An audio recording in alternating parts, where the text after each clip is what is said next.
गोपिका जीवनस्मरणं गोविंद गोविंद। सद्गुरु विठलदास महाराज की జై. ఈ కపిలోపదేశం అనేది పెద్ద ఉపదేశం.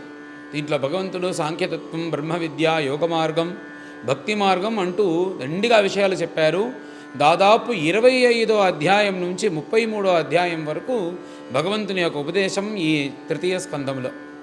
వీటిలో వచ్చి చెప్పేటప్పుడు ఒక్కొక్క అధ్యాయంలో ఒక్కొక్క విషయం చెప్పుకుంటూ వచ్చేటప్పుడు 25వ అధ్యాయంలో మహాత్ముల యొక్క గొప్ప, భగవద్భక్తి యొక్క గొప్ప చెప్పిన ప్రభు 26వ అధ్యాయం 27వ అధ్యాయం అంతా కొంచెం తత్వములుగా చెప్పి తర్వాత భక్తి మార్గం, యోగ మార్గం మనం ఎలా ఉండాలి అని సులభంగా పైన చెప్తూ వస్తున్నారంట ప్రభు.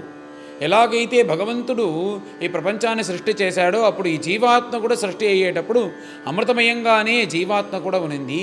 ఎప్పుడైతే ఈ జీవాత్మ ఈ శరీరాన్ని వచ్చి తాకిందో, ఈ శరీరాన్ని వచ్చి అవలంబించిన వెంటనే తాను ప్రస్తుత స్వతహా ఉండే ఆ మంగళకరమైన ఆ రూపము పోగి అవిద్య అనేది వచ్చి పైన అహంకార మమకారములతో జ్ఞానస్వరూపమైన ఈ ఆత్మ మోహం అనే ఆవరణంతో అహంకార మమకారంతో ఈ భూలోకంలో, ఈ లోకంలో పుట్టి చరణమనమ ప్రవాహంలో ఉంటూ ఇలా చలిస్తూ ఉంది అంటూ ఈ జీవాత్మ గురించి చెప్పేదానికి ప్రారంభించారు మళ్ళీ కపిల వాసుదేవులు. ఇలా ఉండే జీవాత్మ మోహం వల్ల కర్మ అనే ఆవరణంతో సదసన్ మిశ్రయోనిషు అంటూ ఒక మనుషులుగానే పుట్టరంట. మనుషులుగాను, పురుగులుగాను, జంతువులుగాను, పక్షులుగాను ఇలా మారి శరీరమే మారుతుంది. కానీ ఆత్మ అనేది భగవంతునితో వెళ్ళి అలా సాయుధ్యం అవ్వదు.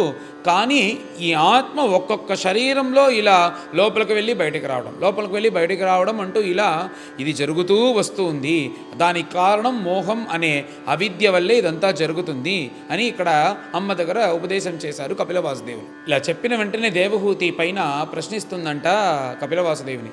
ఇలా నువ్వు అంటున్నావే నాయనా, దీంట్లో నుంచి మనం బయటకు రాలేమా? ఇలా శరీరాన్ని తీసుకొని ఇలా ఉంటూ ఎన్ని జన్మలు ఇలా ఉండాలి? దీనికి ఏదైనా దారి ఉందా? దీనికి ఏదైనా సులభంగా దారి ఉంటే నువ్వు చెప్పు, దాని అనుష్ఠానం చేసి నేను నాతో పాటు వినే అందరూ క్షేమంగా ఉంటారు అని అడిగిన వెంటనే తప్పకుండా దీనికి దారి ఉందమ్మా అంటూ పైన కపిల వాసుదేవులు ఈ భక్తి మార్గం, యోగ మార్గాన్ని కానీ నేను చెప్పినట్టు ఒకరు అనుష్ఠానం చేసుకుంటూ వచ్చినారంటే ఎలాగైనా సరే ఈ లింగ శరీరాన్ని పోగొట్టుకొని ఆ పరమాత్మతో మనం సాయుధ్యం అవ్వచ్చు. పైన దాని గురించి చెప్తాను అని కపిల వాసుదేవులు దేవహూతి దగ్గర అన్నారు. పైన ఇప్పుడు ఉపదేశం చేసేటప్పుడు పెద్ద విషయాలు కాకుండా ఇప్పుడు మనకు అనుష్ఠానం చేసేలాగా విషయాలన్నీ ఇప్పుడు చెప్పేదానికి ప్రారంభించారు. నువ్వు మొదటిగా ఏం చెయ్యాలంటే అన్నిటికీ పవర్ హౌస్గా, శక్తివంతంగా నీ మనస్సు అనేది లోపల ఉంది కదా, ఆ మనస్సుని నాకు అప్పగించాలి. ఎప్పుడూ నువ్వు నా స్మరణతోనే ఉండాలి. అలా ఉంటూ నువ్వు కపటం లేకుండా నా దగ్గర భక్తి చేయాలి. ఎవరైనా చూస్తే వాళ్ళ కోసం భక్తి చేయడం, లేకపోతే నీకు ఏదైనా కష్టం వస్తే ఆ సమయం మాత్రం రావటం, అలా కాకుండా ఎప్పుడు నా స్మరణతోనే ఉండాలి. నా స్మరణతో నన్ను తలుచుకుంటూ అనవరతము నన్ను కానీ ఇలా భక్తి చేసినావంటే నీ మనస్సంతా నామయమైపోతుంది. అంతేకాకుండా నువ్వు బ్రహ్మచర్యంగా ఉండాలి. బ్రహ్మచర్యం అంటే ఏమిటంటే ఎవరిని పెళ్లి చేసుకుండా ఉండడమా అన్న అది మాత్రం కాదు. అది ఒక విధమైన బ్రహ్మచర్యం. బ్రహ్మచర్యం అంటే ఏమిటంటే నీ యొక్క పంచ ఇంద్రియములు ఉంది కదా, ఆ పంచ ఇంద్రియములు నీ యొక్క కట్టుబాటులో పెట్టుకోవాలి. అదే బ్రహ్మచర్యం అంటే. ఇప్పుడు మనకు కావాల్సింది తినడం, కావాల్సిన చోటకు వెళ్ళడం, కావాల్సింది చూడటం, ఇలా ఉండకుండా ఈ కట్టుబాటులో ఇంద్రియములను పెట్టుకోవాలి. అందరి దగ్గర కరుణతో ఉండాలి, శాంతంగా ఎప్పుడూ ఉండాలి, ఎప్పుడూ అబద్ధం చెప్పకూడదు, సత్యమే మాట్లాడాలి. తరువాత ముఖ్యంగా దుస్సంగం అనేది వదిలేయాలి. ఆ దుస్సంగం అనేదే మన యొక్క పాతాళ లోకానికి తీసుకెళ్ళిపోతుంది. ఆ దుస్సంగాన్ని వదిలేయాలి. ఇంకా కూడా పైన ప్రభు నువ్వు ఇలా సంఘాన్ని వదిలేసి నువ్వు ఏం చేయాలంటే ఏదైనా ఒక చోటలో ఏకాంతంగా ఉండాలి. ఇప్పుడు మనం ఏకాంతంగా ఉండాలని అందరూ అనుకుంటున్నాం, ఎవరు డిస్టర్బ్ చేయదో ఉంటాను. కానీ ఏకాంతంగా మనం ఉండటం లేదు. మన చేతిలో ఒక ఫోన్ ఉంది, లేకపోతే వైఫై కనెక్షన్, కంప్యూటర్ ఉంది. ఈ కంప్యూటర్తో మనం ఏకాంతంగా ఉండాలనుకుంటున్నాం. అది ఏకాంతంగా ఉండేలాగా కాదు. ఎందుకంటే దాంట్లో ఉండే ప్రపంచం బయటకు ఉండే ప్రపంచం అంటే ఎక్కువ. అందుకోసం ఇది ఏకాంతం కాదు. ఏకాంతం అంటే ఏమిటంటే ఈ లౌకిక ప్రవర్తన లేకుండా నీ గురించి నువ్వు అధ్యాత్మ విషయంలో ఆలోచించేలాగా ఏకాంతంగా ఉండాలి. ఇలా ఏకాంతంగా ఉంటూ భగవంతుని గురించి ధ్యానం చేయాలంట. అది ఎలా చేయాలి అని కపిల వాసుదేవులు చెప్పేటప్పుడు ఈ లోకమంతా ఒక ప్రకాశం. ఆ ప్రకాశం అనేది వచ్చి ప్రపంచంలో ఉండే అందరి యొక్క తాపము, అందరి యొక్క పాపములను తొలగించి ఇలా సంచారం చేసే ఆ భగవంతుని యొక్క ప్రకాశం అనే స్వరూపం నా మనస్సులో కూడా వచ్చి నా మనస్సులో ఉండే పాపాలను, నా మనస్సులో ఉండే తాపాలను ఇలా తొలగించేలాగా నువ్వు ధ్యానం చేయాలి. అలాంటి భగవత్ స్వరూపాన్ని నువ్వు ధ్యానం చేయాలి అంటూ కపిల వాసుదేవులు ఇక్కడ అంటున్నారు. ఇలా ఉపదేశం చేసిన కపిల వాసుదేవుని చూసి పైన దేవహూతి అమ్మ ఇంకా ఒక అద్భుతమైన ప్రశ్న అడుగుతుంది. నాయన, నువ్వు చెప్పిందంది నాకు అర్థమవుతుంది, కానీ ఈ భగవన్మాయ వల్ల కదా ఈ ప్రపంచం అనేది సృష్టి అయింది అన్నావు. ఎప్పుడు ఈ భగవన్మాయ అనేది సృష్టి అయిందో దాంతోపాటు ఈ అవిద్య అనేది కూడా సృష్టి అయింది. దాంతోపాటు జీవాత్మ అనేది కలుస్తూ అహంకార మమకారంతో స్వాభావికంగా ఇది చలిస్తుంది అని నువ్వు చెప్పినావు కదా.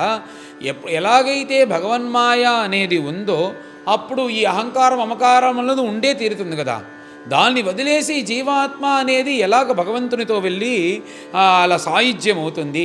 ఎలాగైతే భూమి యొక్క తన్మాత్ర అయిన గంధం అనేది భూమిని గంధంని ఎలాగైతే మనము వేరువేరుగా చూపించలేమో, వేరువేరుగా విడదీయలేమో, ఇంకా కూడా అర్థం అవ్వాలంటే ఇప్పుడు నేను ప్రవచనం చేస్తున్నాను, ప్రవచనకర్త అనేది నా యొక్క శక్తి, ప్రవచనం చేసేది నా శక్తి, నేను ప్రవచనకర్త. ఈ ప్రవచనకర్తను, ప్రవచన శక్తిని ఎలా విడదీయలేమో, నేను ఉంటేనే ప్రవచన శక్తి అనేది ఉంటుంది, నేను లేకపోతే ప్రవచన శక్తి ఉండదు. అలాగా ఈ మాయతో పాటు సృష్టి అయిన ఈ ప్రపంచం అనేది మాయతో పాటు ఉండాల్సిందే కదా. ఎలాగ ఈ జీవాత్మ ఈ మాయను వదిలేసి భగవంతుని యొక్క చరణారవిందాన్ని వెళ్ళి చేరుకునేదానికి వీలవుతుంది, ఇది నాకు అర్థం కాలేదు అని అడిగిన వెంటనే పైన కపిల వాసుదేవులు దానికి కూడా బదులు చెప్తున్నారు. ఇలా కపిల వాసుదేవులు ఉపదేశించేదానికి వచ్చేటప్పుడు ఇంకొక ప్రశ్న కూడా ఉంది, దాన్ని కూడా మీకు బదులు చెప్పాలి. ఏమిటంటే, ఈ మనం చేసే కర్మములు, ఈ పాపములు అన్నీ నువ్వు భక్తి మార్గంతో, యోగ మార్గంతో తొలగించవచ్చు అంటున్నావు. నువ్వు చెప్పే విషయాలన్నీ ఈరోజు అనుష్ఠానం చేయాలని కూర్చున్నానంటే ఏదో ఒక రోజు, 2 రోజులు, లేకపోతే 1 నెల, 2 నెలల దాకా చేస్తున్నాం, కానీ దానికి పైన చేసేదానికి వీలవ్వటం లేదు. ఎందుకంటే ఈ వాసనా బలం అనేది మన యొక్క మనస్సులోనూ ఈ ఆత్మలోనూ అది బాగా ఇలా లోపలికి వెళ్ళి సాయుధ్యంతో అది ఏమవుతుందంటే, మనం చేసే ఈ అజ్ఞానం కోసం మనం వెళ్ళే మార్గాన్ని మోహంతో ఇలా మనల్ని ఆ మార్గంలో ఇలా మనల్ని వెళ్ళేదానికి అడ్డుగా ఉంటుంది కదా. ఇవన్నిటి మన అడ్డుగా ఉండేటప్పుడు ఈ వాసనా బలం అనేది చాలా గాఢంగా లోపల మనస్సులో ఉంది. ఆ వాసనా బలం ఉన్నందువల్ల దేన్ని కూడా మనము శాశ్వతంగా చేసేదానికి వీలవ్వటం లేదు. ఈ వాసనా బలాన్ని మనము శాశ్వతంగా మనస్సు నుంచి ఇలా తొలగించాలంటే దానికి ఏం చేయాలి, దానికి కూడా నువ్వు దారి చూపించాలి అని అడిగిన వెంటనే పైన మందహాసంతో ప్రభువులు దానికి కూడా బదులు చెప్పేలాగా ప్రారంభించారు. నువ్వు మొదట ఏమి చేయాలంటే నీ మనస్సుకి చెప్పాలి, భగవంతుడు తప్ప ఈ ప్రపంచంలో నాకు ఏమి వద్దు అని నీ మనస్సుకి నువ్వు నిర్ణయించుకోవాలి, ఇదే కావాలి. ఇప్పుడు మనం ఏమంటున్నాం, మన భూలోకంలో జీవిస్తూ మన భార్య దగ్గర కొంచెం మనసు, మన కొడుకుల దగ్గర కొంచెం మనసు, మన వాహనంపై కొంచెం మనసు, మనం ఉండే ఇల్లు పైన కొంచెం మనసు, మన చుట్టూ ఉండే పరివారం, వీటన్నిటినీ కొంచెం కొంచెంగా మనస్సు పెట్టి ఇలా ఉన్నామంటే ఈ వాసనా బలం అనేది వెళ్ళదు. ఈ వాసనా బలం అనేది తొలగిపోవాలి అంటే భగవంతుడే నాకు శాశ్వతం అనే ఒక్క నిశ్చయమైన మనస్సును తీసుకోవాలి సన్యాసంలాగా. ఇలాగ నువ్వు తీసుకొని వచ్చినావంటే నీ జీవం గురించి నువ్వు దిగులు పడక్కర్లేదు. ఇది నువ్వు తీసుకురావాలంటే భగవంతుని పైన ఇలా భగవంతుడే ముఖ్యం అనే ఒక ఆశను భక్తితో తీసుకురావాలి. భక్తి అనే మార్గంతో భగవంతుని పైన ఆశ పెట్టినామంటే తర్వాత ఏం జరుగుతుందంటే, భక్తి యొక్క బిడ్డలైన జ్ఞానము, వైరాగ్యము తనకు తాను ఇక్కడికి వచ్చేస్తారంట.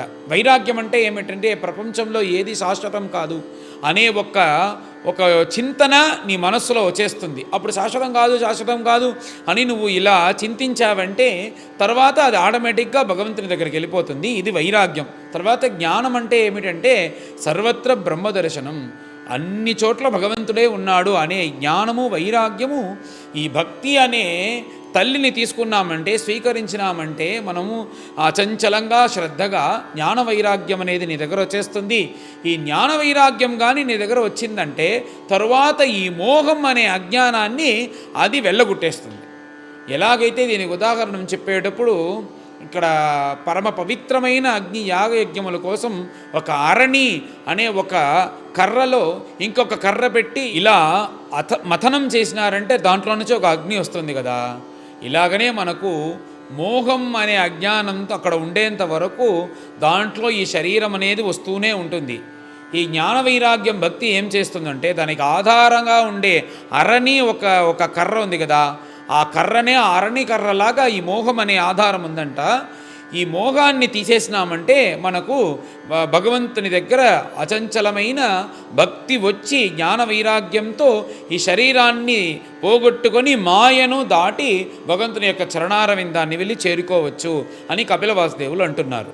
దానిపైన చెప్పేటట్టు ఇంకా ముఖ్యంగా ఈ ప్రపంచంలో అన్ని విషయాల్లో నీకు దోష దర్శనం అనేది రావాలి. దోష దర్శనం అంటే ఏమిటంటే ఏదైనా కానీ, ఎంత అందమైన ఇల్లు అయినా కానీ, అందమైన భార్య అయినా కానీ, చక్కని కొడుకులు ఎవరైనా కానీ శాశ్వతం కాదు, భగవంతుడే శాశ్వతం అనే దోష దర్శనం రావాలి. ఆ దోష దర్శనం వస్తేనే ఇది శాశ్వతం కాదు అనే నీ యొక్క సంకల్పంతో భగవంతుని యొక్క చరణారవిందాన్ని దృఢంగా చేరుకోవాలి అనేది నీకు తోచుతుంది. అప్పుడే నువ్వు ఆ మార్గంలో ఇలా వెళ్ళేదానికి నీ మనస్సు అనేది ప్రయత్నిస్తుంది అన్నారు ఇక్కడ. ఎలాగైతే బాగా నిద్రపోయే వాడి దగ్గర వెళ్ళి మనము ఎన్ని ఇబ్బందులైనా వాడికి ఇవ్వచ్చు, ఎందుకంటే వాడికి తెలియదు. ఇలాగ కానీ వాడు మేల్కొన్నాడంటే మనం ఏదైనా చేస్తే వాడికి తెలిసిపోతుంది కదా. అలాగనే మనము మోహం అనే దీన్ని పెట్టుకొని ఇలా నిద్రపోతున్నాం. దానికోసం ఈ దోష దర్శనం, భక్తి, జ్ఞాన వైరాగ్యం అనే పెట్టుకొని ఈ మోహాన్ని తొలగించి కానీ మనం లేచేసినామంటే జ్ఞానంతో ఈ మాయ అనే ఈ కష్టములు, ఇబ్బంది ఏది వచ్చి మనల్ని తాకదు, మనం భగవంతుని యొక్క చరణారవిందాన్ని చేరుకోవచ్చు అని అంటున్నారు ప్రభువులు. వీటన్నిటి చెప్పి పైన కపిలవాసులు చెప్పేటప్పుడు ఈ అఖండగా ఉండే పరమాత్మ, తర్వాత ఈ శరీరం లోపల ఉండే జీవాత్మ, ఈ జీవాత్మ తాను జీవించేదానికి లింగ శరీరం అనేదాన్ని స్వీకరిస్తుంది. లింగ శరీరం అంటే ఏమిటంటే ఇప్పుడు మనం జీవిస్తున్నాం కదా, ఈ ఒక్క శరీరం మాత్రం కాదు, ఇలాగ జీవించేదానికి ఎన్నో కోట్లాది శరీరాల్ని తీసుకుని ఇలా ఈ ఆత్మ మన శరీరంలో ఉండే ఆత్మ ఈ లింగ శరీరాన్ని తీసుకుంటూ ఇలా సంచారం చేస్తూ ఉంది. ఇది ఎన్ని కోట్లు మనకు ఆయుస్సు అని ఇప్పుడు మనం అడిగితే మన 25 వయసు, 40 వయసు, 55 వయసు, 75 వయసు అని ఉంటున్నాము. కానీ మన యొక్క వయసు ఇది కాదు. ఎప్పుడు భగవంతుడు సృష్టించాడో అప్పుడే మనము సృష్టి అయిపోయినాం. మనం ఈ శరీరాన్ని మాత్రమే మార్చుకుంటున్నాం. ఈ శరీరానికి వయస్సు అనేది 15, 20, 30, 40. కానీ ఈ ఆత్మ లోపల ఉందే దీనికి వయస్సు 15, 25 కాదు. అది ఎప్పుడు భగవంతుడు సృష్టి చేశారో అప్పటి నుంచి లింగ శరీరాన్ని తీసుకొని ఇలా సంచారం చేస్తూ ఉంది. ఈ లింగ శరీరాన్ని కానీ మనం పోగొట్టుకున్నామంటే భగవంతుని యొక్క చరణారవిందాన్ని చేర్చుకోవచ్చు. ఆ లింగ శరీరం ఎలా పోగొట్టుకోవాలంటే ముందే చెప్పినాను కదా, ఈ మనస్సు అనే ఈ పెద్ద పవర్గా ఉండే ఈ మనస్సుని పెట్టుకొని భక్తి, జ్ఞాన వైరాగ్యంతో ఇలా నేను చెప్పినట్టు నువ్వు కానీ అనుష్ఠానం చేసినావంటే ఈ లింగ శరీరం అనేది వెళ్తుంది. ఇలా నీ యోగ మార్గంలో నువ్వు సంచరించేటప్పుడు పెద్ద పెద్ద విషయాలు అంటున్నారు. ఇప్పుడు ఇలా సంచరించేటప్పుడు మనకి ఇప్పుడు సాధారణంగా ఒక హాఫ్ గంట, అర్ధ గంట కళ్ళు మూసుకొని కూర్చునేదే పెద్ద అష్టమహాసిద్ధిలా ఉంది. కానీ ఇలా మనం కొంచెం కొంచెంగా పైకి వెళ్ళినామంటే అప్పుడు అష్టమహాసిద్ధులంతా వస్తుందంట. ఆ అష్టమహాసిద్ధులు ఏమంటే అనిమ, గనిమ మొదలైనవి అవన్నీ వచ్చి ఏం చేస్తుందంటే మనల్ని ఇలా దాంట్లో పడేలాగా చేస్తుంది. అష్టమహాసిద్ధి అంటే పెద్ద పెద్ద సిద్ధులు, దాన్ని పెట్టుకొని జనులందరి తన వశం అందరూ లాక్కుంటారు. అలా అష్టమహాసిద్ధిలో కూడా పడకుండా భగవంతుని యొక్క చరణారవిందమే శాశ్వతం అని మనం ఆ అష్టమహాసిద్ధిని కూడా దాటుకొని వెళితే నువ్వు భగవంతునితో సాయుధ్యం అయిపోవచ్చు, పరబ్రహ్మంతో అని ఇలా ఇన్ని విషయాలు చెప్పారు. దీంట్లో ముఖ్యంగా ఏమన్నారంటే మనస్సు అనే దాన్ని పెట్టుకొని నువ్వు శాంతంగా ఉండాలి, కరుణతో ఉండాలి, మౌనంగా ఉండాలి, ఏకాంతంగా ఉండు, భగవంతుడే నీకు గతి అని ఇలా ఉంటూ ఈ యోగ మార్గం, భక్తి మార్గంతో కానీ నువ్వు ఇలా సంచరిస్తూ వెళ్ళినామంటే నీకు అష్టమహాసిద్ధులు వస్తాయి. దాన్ని కూడా దాటుకొని ఎలాగైనా నువ్వు పైకి వెళ్ళినామంటే భగవంతుని యొక్క చరణారవిందాన్ని చేర్చుకోవచ్చు. అలాంటిదే ఇది నా యొక్క మతం సాంఖ్యతత్వం అని చెప్పి కపిలవాసుదేవులు ఈ అధ్యాయాన్ని పూర్తి చేశారు. పైన అందరం కలిసి పారాయణం చేస్తాం. అథ సప్తవింశోऽధ్యాయः భగవానువాచ ప్రకృతిస్థోऽపి పురుషः నాజ్యతే ప్రాకృతైర్గుణైః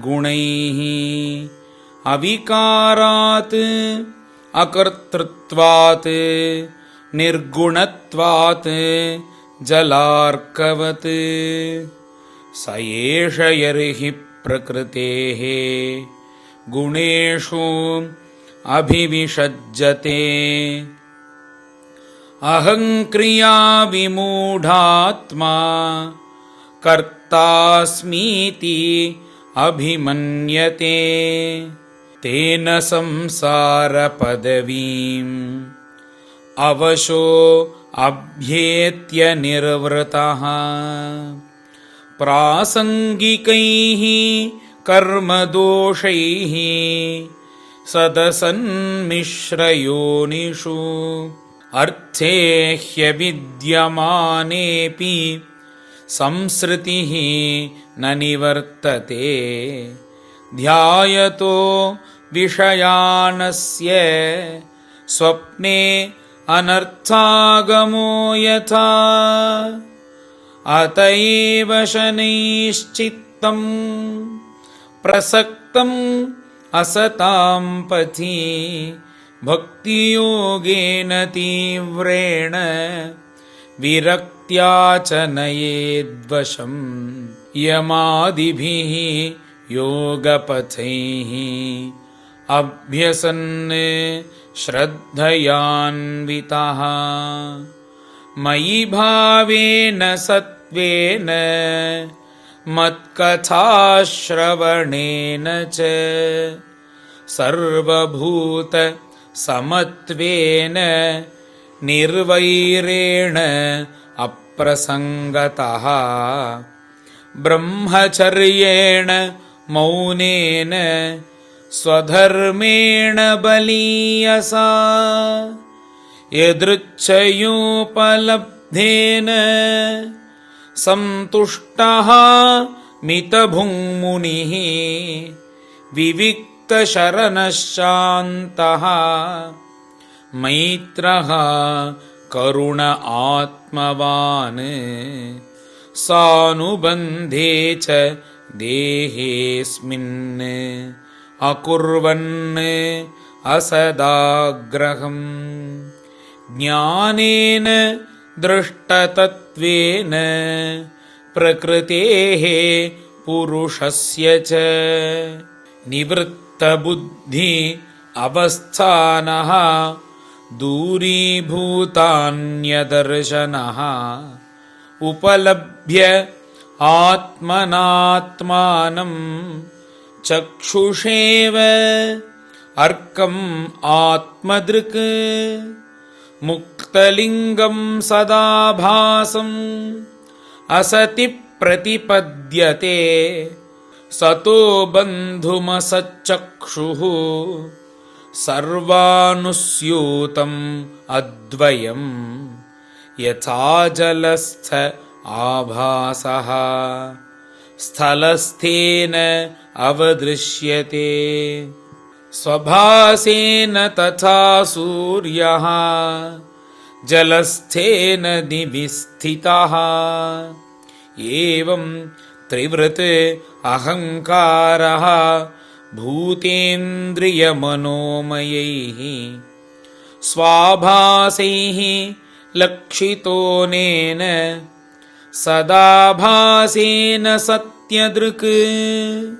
भूतसूक्ष्मेन्द्रियमनः बुद्ध्यादिषु इह निद्रया लीनेषु असति यः तत्र विनिद्रो निरहं क्रियः मन्यमानः तदा आत्मानम् अनष्टः नष्टवन्मृषा नष्टे अहं करणे द्रष्टा नष्टवित्त इवातुरः एवं प्रत्यवमृष्यासो आत्मानं प्रतिपद्यते साहङ्कारस्य द्रव्यस्य योऽवस्थानम् अनुग्रहः